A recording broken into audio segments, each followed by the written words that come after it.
Greetings. I'm happy that you could join us here at CCHW, Christ Church of the Holy Word.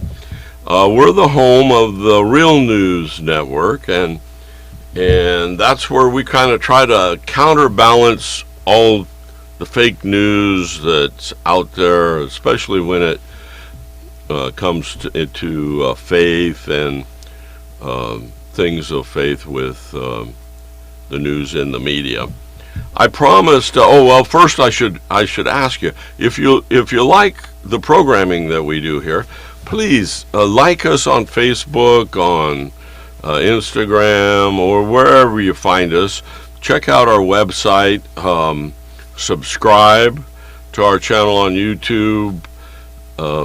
Ring the little bell. Check the bell, and that way you'll always get notices when we put out a new episode or video of any kind. I promised in the episode of Things They Didn't Teach You in Church on the first chapter of Ezekiel that I would do a short documentary on the pictures that we used in that teaching, and I'm going to do that in a minute. But first, before I get into that, I would like to talk to you a little bit about the parable of the fig tree. And I do a whole chapter on the parable in my book that's out now, Angels or Aliens. You can get it anywhere books are sold. I encourage you, if you enjoy some of the things that we do here at CCHW, then I encourage you to go out and buy Angels or Aliens, because that's one of the greatest ways that you can support this ministry and support the work that we're doing with the videos and stuff like that. We don't go begging for money. Don't get me wrong. People donate to us and so on and so forth, but you won't hear us doing telethons or fundraisers or stuff like that. But I do encourage you to buy the book, because that is one of the best ways to support us. So, if you are familiar with the parable of the fig tree, which Jesus himself told us that we should learn, it sets up a timeline in prophecy of the beginning of the last generation before the coming of Christ. And according to the parable of the fig tree, that would happen when Israel, who had been scattered by God to the four corners of the earth, would be returned to their homeland, Jerusalem, and given back the Holy Land and reinstated in Israel.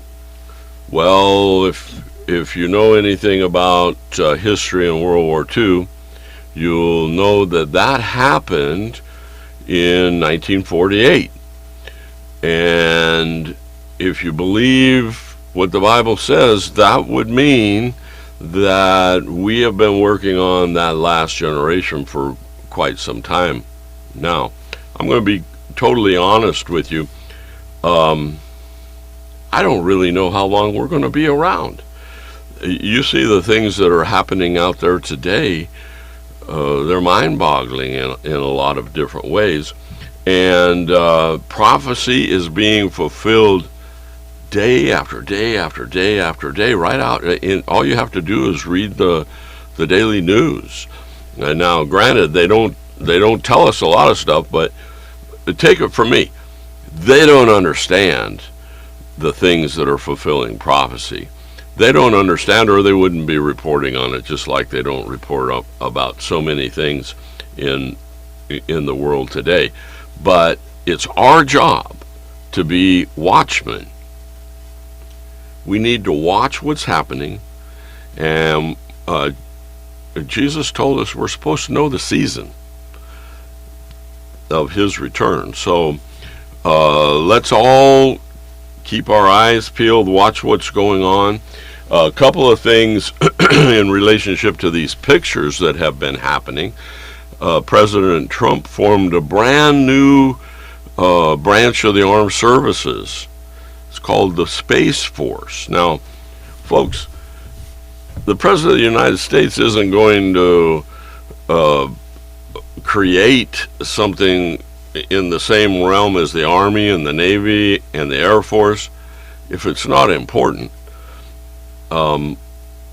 The President of the United States knows how important space is, and especially in terms of defending our country. So we should pay attention to that. A lot of documents have been declassified here lately, and there's been a real buzz within the UFO community that finally we're going to find out what these things are and all about aliens and so on and so forth. Well, the fact of the matter is, about the only thing that the government has admitted to is that they're out there, and they don't know what they are. Just yesterday, they're all over the news today. There were sightings by many people in the skies over Hawaii of an object that moved in a manner that it couldn't be like a meteor or an asteroid or something like that. It was moving in a way that, it's some kind of material thing that's being maneuvered. And then the reports that I saw say it just kind of disappeared into the ocean. UFO sightings have been growing. Every year we have more and more of them. The thing about these UFOs, they don't correspond with the laws of physics. They don't have an exhaust plume.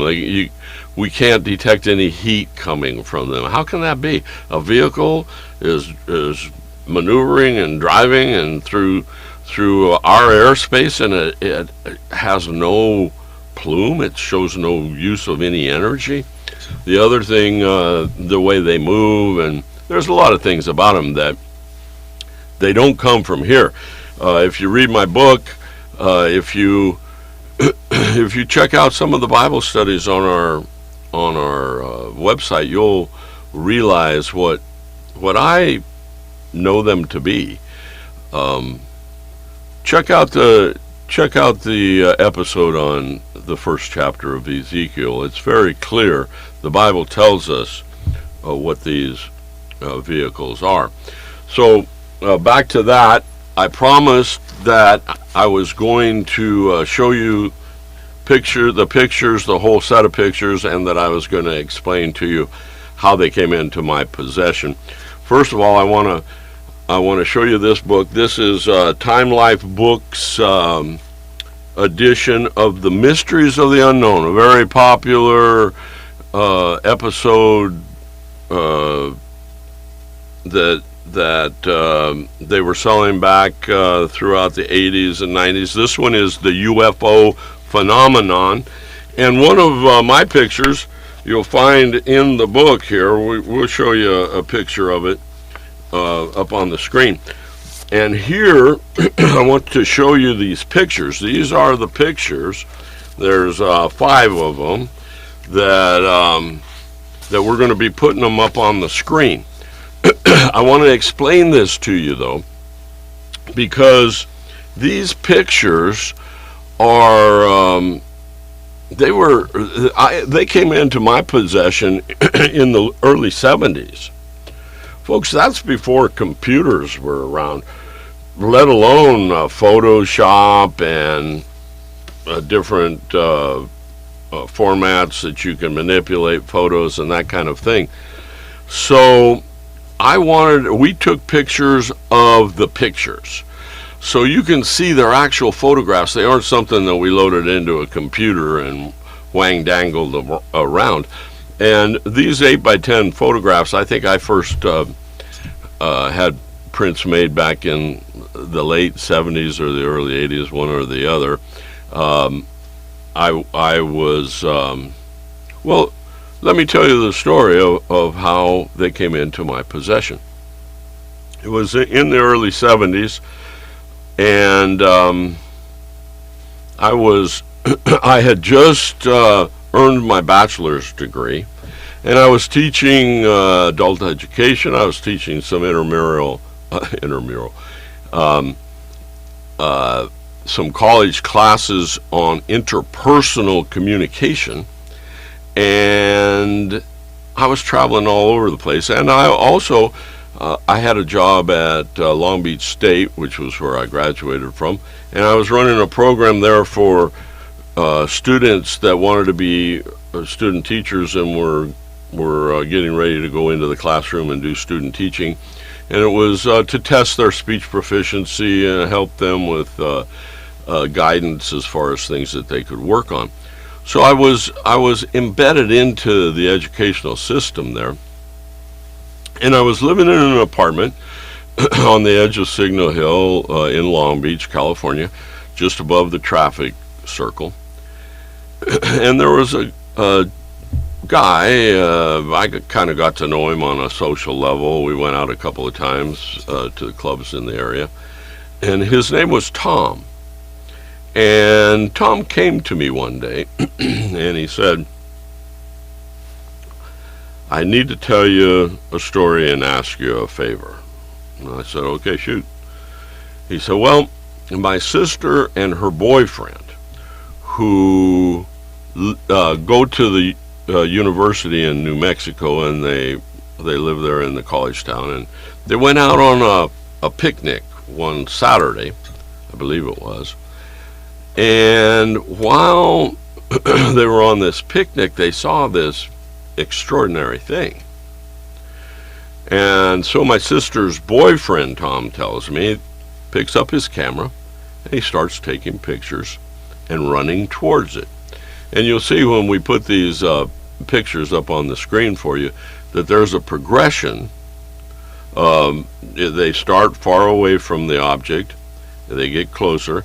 There's a truck in the pictures I want you to look for, and you can see, and there's trees that you can identify. You can see where he ran and the distance that it was. So Tom told me that the guy gets back and he gets the pictures developed, and he calls the TV station in New Mexico and the local channel, and they come out and they do a story on him, and they show the pictures, and he becomes kind of a local celebrity, 15 minutes of fame. And then all of a sudden they began coming home, and things were moved in their apartment, and doors were open that had been closed, and they got this feeling that somebody had been in their house. So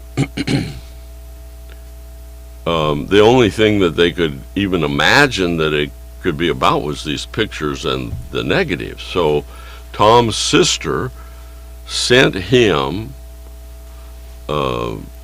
prints, one print of each picture and the negatives, and asked him to take care of them. And then he told me that, lo and behold, a couple of weeks before this, he started feeling kind of the same suspicious feelings his sister had told him about. Felt like people were following him. He came home and felt like stuff had been moved. And then the night before he came and saw me, there was something that was just undeniable changed in his apartment that he didn't have anything to do with.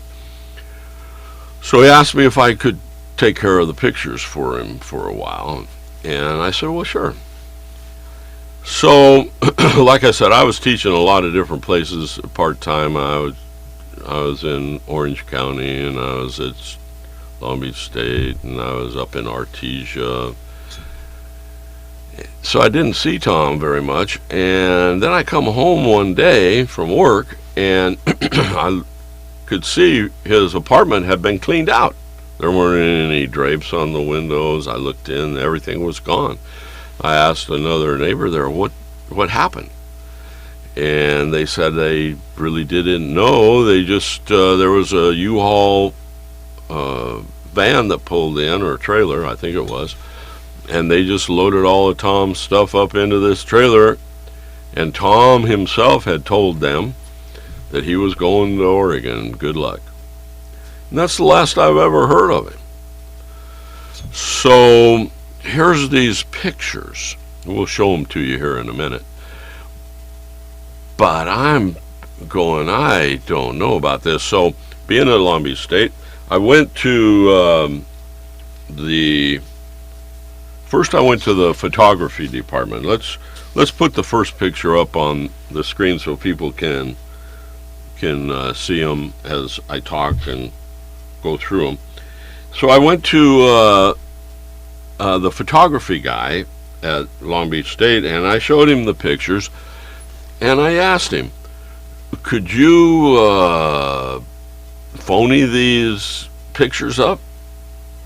And he looked at them and checked them out pretty good, and after a while he said, yeah, I could. I go, really? He goes, yeah, it costs you about $40,000 a picture, but you know, there's I got friends in Hollywood, and we could do something like this.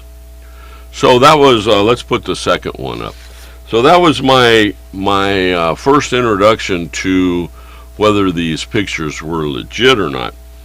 The second person I went to was a mathematics teacher that I knew there at the university.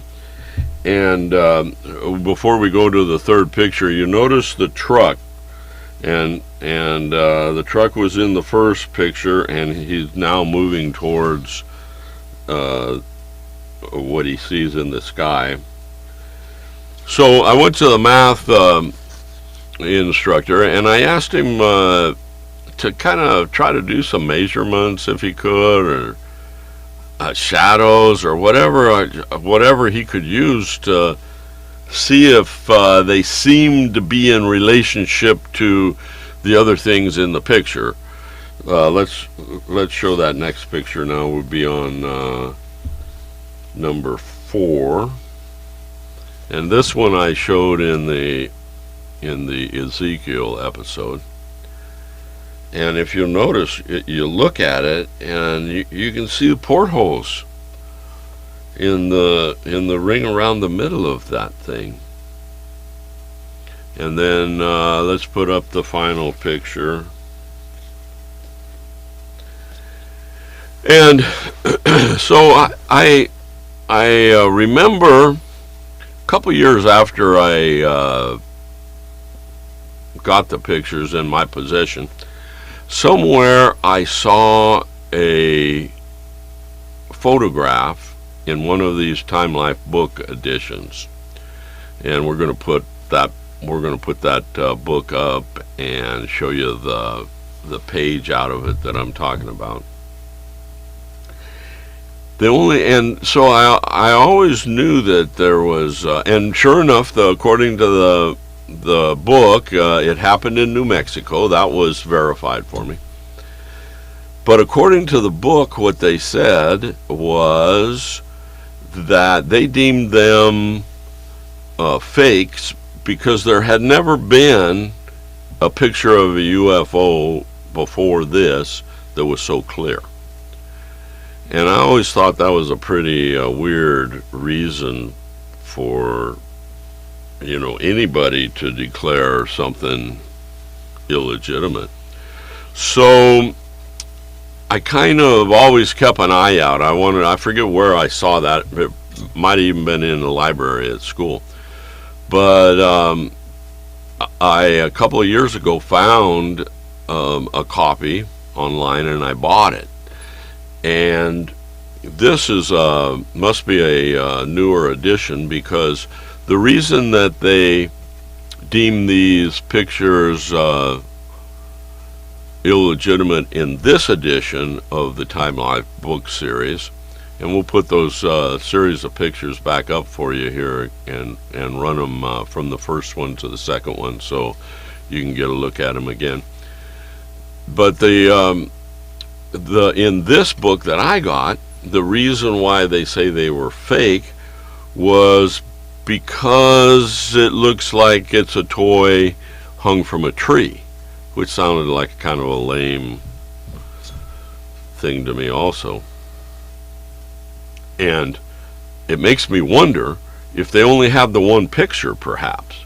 Because if you see all 5 of these pictures in progression, you know that's not a single object that's hung from a tree and would cause it to be proof of fakery. So anyway, the math guy told me, well, the shadows look good. I can't tell you for sure, but all the measurements, I mean, to me it looks real, is what he told me. So, and like I said, this was the early 70s. And I tucked them away and have sat on them for a long time. And they were, as if you pick up my book, you'll find that they, along with Eric von Däniken, who wrote the book Chariots of the Gods in 1969, were a couple of the things that really caught my interest and inspired me. So there you have it. There's the story. That's all I know.